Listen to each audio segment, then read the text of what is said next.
Hello guys, mugire ibihe vyiza n'umunsi wa kane mwiza. Reka amahoro yacu rero tuyahera mu gihugu ca Tanzania.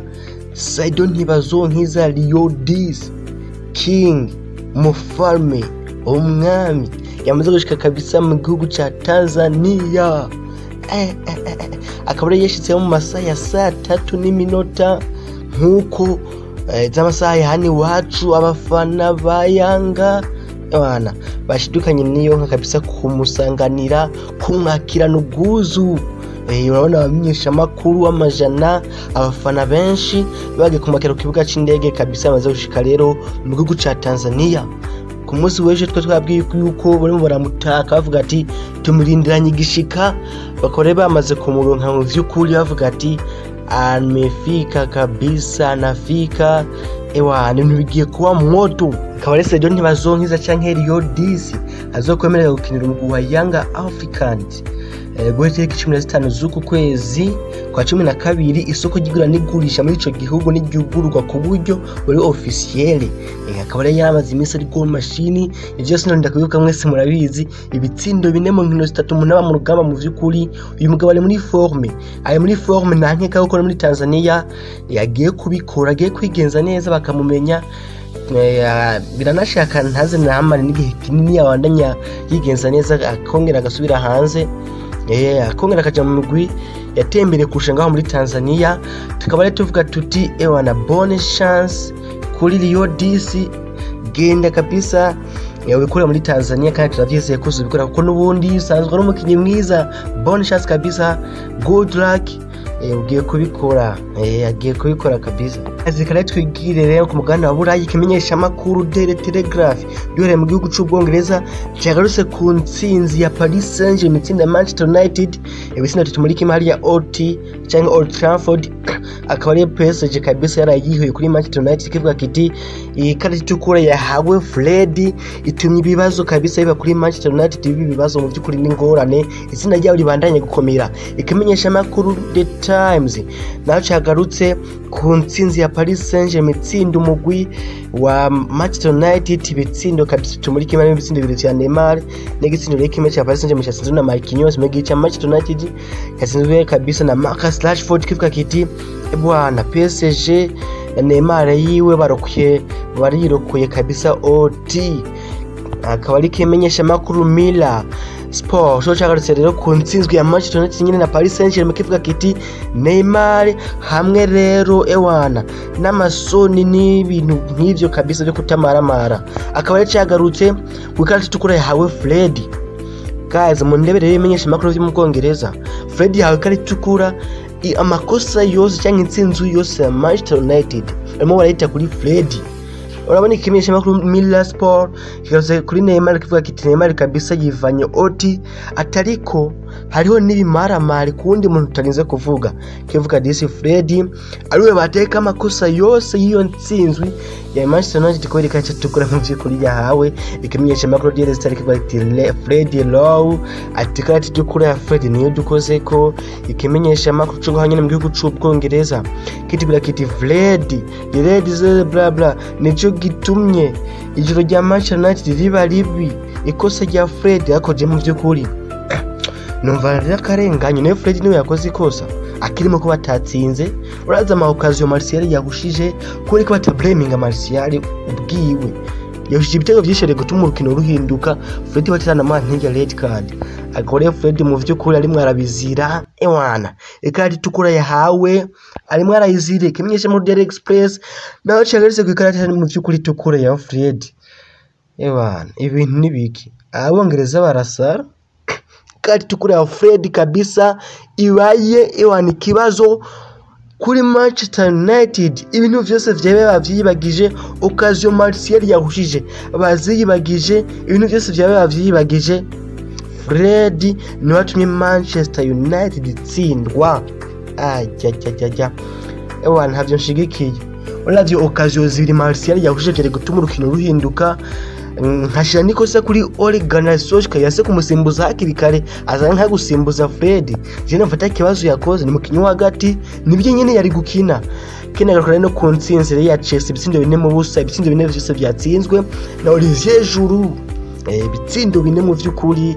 yatangaje abantu Olivier Giroud arimo aragaruka muri forme yongera kwereka Frank Lampard yuko Giroud kibanza kabisa gikwiye mu mugwi wa Chelsea apana ko mu backup wa Timo Werner na Batami Abraham. Gugu cyo Bufaransa na l'équipe bagarutse kabisa kwiyo nsinzi ya Paris Saint-Germain ivuga ati Paris Saint-Germain ivuye habi ati le monopole kabisa Dicker ati umugwi rarokoze nabo bundi Europa League ribarindiranye ngishikira itsinda rya bari ko barikomeye akaba ari umugwi wa Manchester United uri mu kibanza cya 4 n'amanota 9 Paris Saint-Germain ya 2 n'amanota 9 Leipzig ya 3 n'amanota 9 nyene basakasahile n'akaba ari yanyuma n'amanota 3 akaba ari twibaza ati ninde izorengana gahemwe ni uwe mu gusorengana katurindire mu gihugu cya Espagne kumenyesha amakuru AS kitubwira kiti bwana turimo turaharura kabisa tumanuka timisi racharuka kabisa kuntoke countdown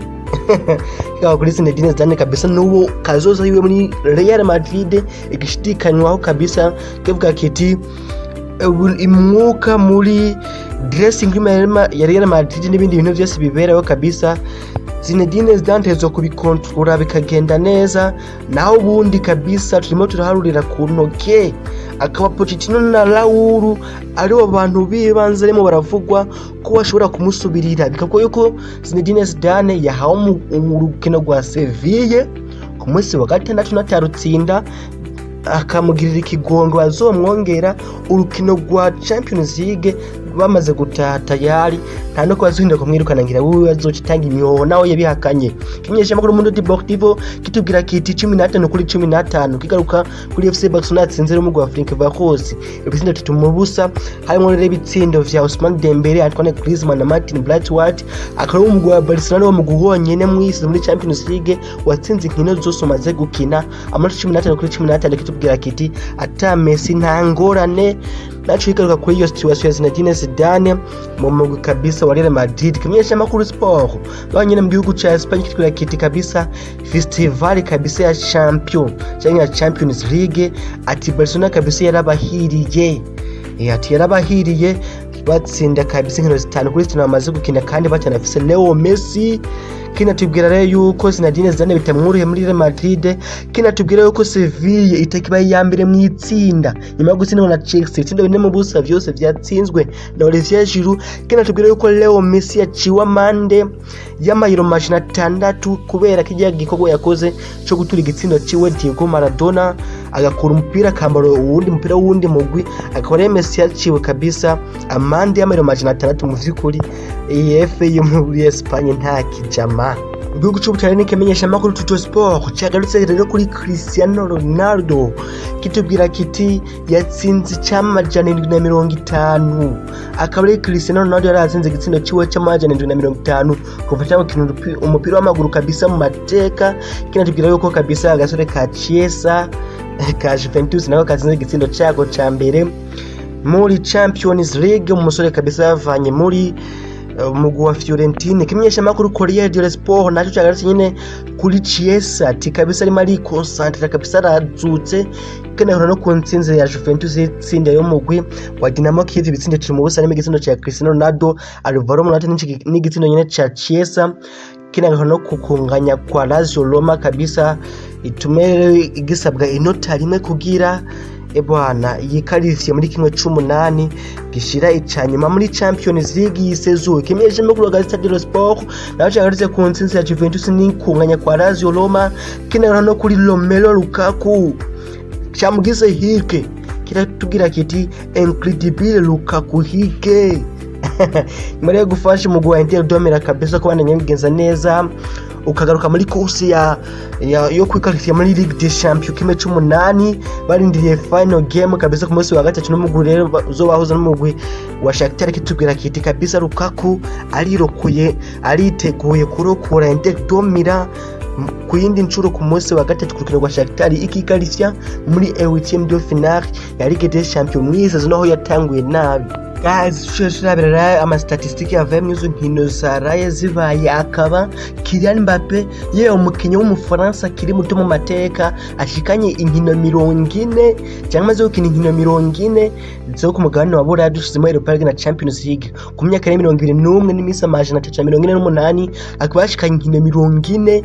zo ku mahiganwa ku mugabane wa Burayi za Champions League na Super Cup ya UEFA na za Europa League nk'izo akaba rero mu zindi statistique Antoine Griezmann yatsinze igitsindo mu nkino zitatu zikurikirana muri FC Barcelona kuva yishitsemo mu vy'ukuri akaba Martin Braithwaite nawe yatsinze ibitsindo 4 mu nkino ziheruka gukina muri FC Barcelona akaba Marcus Rashford yo umukinyi wa mbere wa Manchester United ashikanye ibitsindo 6 muri saison imwe ya Champions League kuva 2008 ubwo Cristiano Ronaldo yabikora yakiriwe akaba ari Marcus Rashford ubu tuvona amaze gushikana ibitsindo 6 mu nkino zitanu amaze gukina akaba hejuru yaba umukinyi ashaje mu mateka ya Champions League atsinze hat-trick ku myaka 34 n'imisi amajana na misi 63 niyo mukinyi ashaje mu mateka yatsinze hat-trick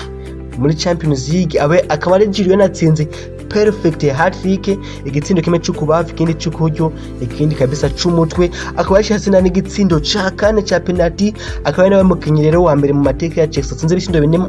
mu rukino rumwe rwa Champions League mu mateka akaba rero kandi cyitugwe ko nyaba top scorers cyangwa amaze gutsinda ibitsindo 4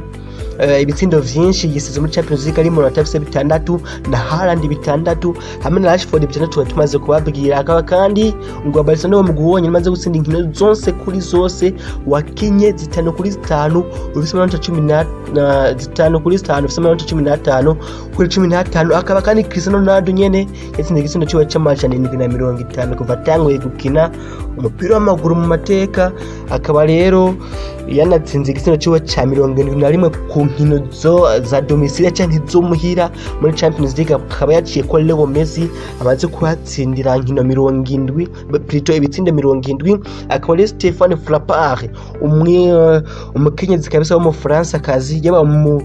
kenyezi wa mbere mu mateka asifuye cyangwa hagarikira urukino rwa Champions League rw'abagabo ahagarikira urukino rwahuje mu rwa Juventus no mu rwa Dinamo Kiev hari mu gihugu cy'Ubutaliyano yuko namatsinda hagaze kuva ku itsinda rya A gushika kujya hashi yabaraye abaye nuko rero mu rwa Chelsea mu itsinda rya A ari wa 13 Sevilla n'amanota 10 akaba rero mu rwa Chelsea ari uzurangiza mu kibanza ca mbere mu gihe Sevilla uzurangiza mu kibanza ca 10 mu Cristiano uzurangiza mu kibanza ca 3 tukaja muri Europa League ngaha vyararangiye mu itsinda rya F Dortmund n'amanota 10 Lazio Roma ya 9 Club Brugge ya 3 akaba ngaha urukino wa nyuma ruzohuza Lazio na Club Brugge zisobanura kabisa kurabizo kuri Dortmund muri groupe G Barcelona ni ya mbere n'inota 15 Juventus ya kabiri n'inota 12 Dinamo Kiev ni nota 1 na Ferencváros ni nota 1 ngaho no kwisonana hagati ya Juventus na Barcelona izo dugari ya mbere mu gihe Dinamo Kiev na Ferencváros izo kwisobanira izo dugari ya gatatu yagakatika Europa League muri groupe H niho hari umuriro kabisa iya mbere ni Manchester United amanota 9 Paris Saint-Germain amanota 9 ya kabiri mu gihe Leipzig ari ya 3 amanota 9 mu gihe Başakşehir yo muri Turkiya ari ya nyuma canke ya kane n'amanota 3 kore ngaho ikintu gisigaye final games akaba rukino zohoza Manchester United n'umugwa Leipzig mu Budagi urundi ruhuze Paris Saint-Germain na Başakşehir mu gihugu cy'Ubufaransa kabisa ngaba bakaba bazokwisobanura ku munsi wo kuwa kabiri tukayabiza zopasa kuko ngaha nta nimwe iramenyekana bazanye tuge kwende makuru aba yavuzwe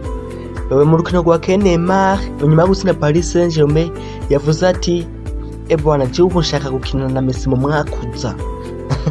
ijambo rya ririmwe ubwenge bwinshi abantu benshi batatahukiwe yavuze ati ndipfuza ko no kongera gukina na Leo Messi mu mwaka uza ikoze simo turibaza niki ashaka gusura ni Barcelona cyangwa ashaka Paris Saint-Germain irokrite Leo Messi arimo araheza kontra yiwe muri Barcelona bimeze gute Neymar kabisa yavuze ati ndipfuze gukina na Leo Messi tuna tukishimana tukagiranira ibindi bihe vyiza ku yindi ncuro katurindire gazi iyo bizoherera mu yandi makuru arakaba Zinedine Zidane ngo yamaze gutakariza icizere bamwe mu bakinyi biwe harimo na Eden Hazard aravye kabisa namba zabo kuntu barimo barigenza statistique yamaze kubatakariza icizere ariko kandi Zinedine Zidane ikintu kimenyesha makuru ya Spain kibivuga ngo board hamwe n'abakinyi baracamushigikiye kabisa nimashaka ko yirukanwa mu gihe umugwi ngo upanga kumenya inkino zitatu zikurikira atazitsinze tayari nta bindi byo kwiyumvira kabiri azuca yirukanwa mu gihe Inter domira ashobora kugurisha umyugariro wayo Skriniar mu rwa Tottenham mu gihe yandi makuru ari uko Pochettino wewe ngo yari yibaza yuko akazi ko keza araka Paris Saint-Germain ko gusimbura Thomas Tuchel nako ngo arimo arakibaza nkuko kimenyesha makuru Talk Sport bamwe gucubongereza kibivuga mu gihe makayuni avuga yuko Pochettino ari nawe ahabwa amahirwe yo gusubirira Zinedine Zidane muri Real Madrid kuruta Raul Gonzalez ayo arimo arahabwa